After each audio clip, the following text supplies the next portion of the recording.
Supreme court पहुंची शिवसेना, शिंदे के लिए आसान नहीं होगी लड़ाई। शिवसेना भवन पर कब्जे की लड़ाई में भारी दिखाई पड़ रहे हैं उद्धव ठाकरे।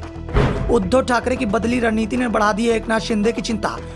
उद्धव को मिल गया एमवीए का साथ तो मुश्किल में पड़ जाएंगे एकनाथ शिंदे। शिवसेना पर कब्जे की लड़ाई अब सुप्रीम कोर्ट तक पहुंच चुकी है। उद्धव ठाकरे गुट की ओर से चुनाव आयोग के फैसले के खिलाफ याचिका दायर कर दी गई है। चुनाव आयोग ने शिवसेना पर पूरा अधिकार एकनाथ शिंदे को सौंप दिया। एकनाथ शिंदे को शिवसेना का अध्यक्ष मान लिया गया है तो उनको शिवसेना का चुनाव चिन्ह तीर धनुष भी सौंप दिया गया है। उद्धव ठाकरे का दावा है कि चुनाव आयोग का फैसला केंद्र की बीजेपी सरकार के दबाव में लिया गया है। अब कोर्ट से ही उद्धव ठाकरे की आखिरी उम्मीदें जुड़ी हुई हैं। वैसे असली लड़ाई दिल्ली में नहीं मुंबई में लड़ी जानी है।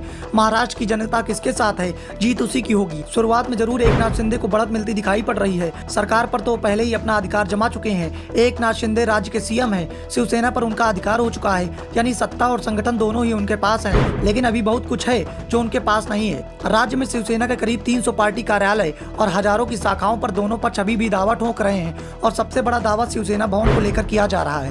शिवसेना भवन शिव सैनिकों की आस्था से जुड़ा हुआ है। पहले माना जा रहा था कि चुनाव आयोग के फैसले के बाद एकनाथ शिंदे गुट इस पर दावा करेगा, लेकिन अब शिंदे ने शिवसेना भवन पर दावेदारी से अपने पैर पीछे खींच लिए हैं। उद्धव ठाकरे भी इस बात का ऐलान कर चुके हैं कि एकनाथ शिंदे गुट के पास शिवसेना भवन पर दावा करने का कोई अधिकार नहीं है। मुंबई के दादर में स्थित शिवसेना भवन का स्वामित्व शिवाई ट्रस्ट के पास है, जिसे ठाकरे परिवार के द्वारा नियंत्रित किया जाता है।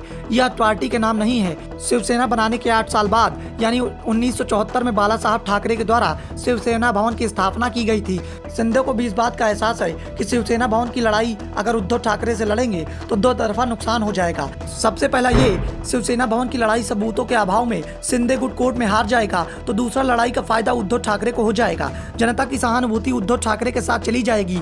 इसलिए एकनाथ शिंदे ने शिवसेना भवन पर दावा करने से अपने पैर पीछे खींच लिए हैं। शिंदे गुट ने भी साफ कर दिया है कि वो सेना भवन पर दावा नहीं करेंगे।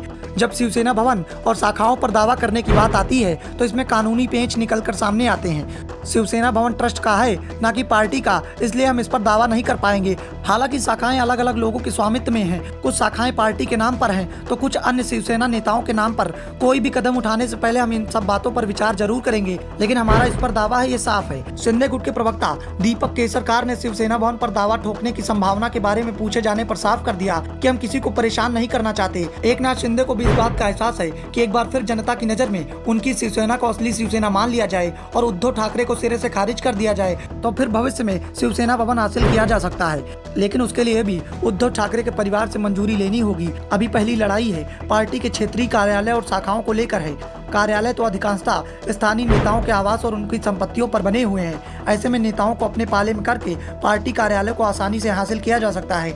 लड़ाई शाखाओं को लेकर है, जिस पर दोनों गुट अपना अपना दावा ठोक रहे हैं। फिलहाल शुरुआती लड़ाई में जरूर एकनाथ शिंदे को बढ़त मिल गई है। उद्धव गुट पूरी तरह से बैकफुट पर दिखाई पड़ रहा है। अब नजरें बस बीएमसी चुनाव पर टिकी हुई हैं, जहां 2.5 दशक से शिवसेना का कब्जा चल रहा है।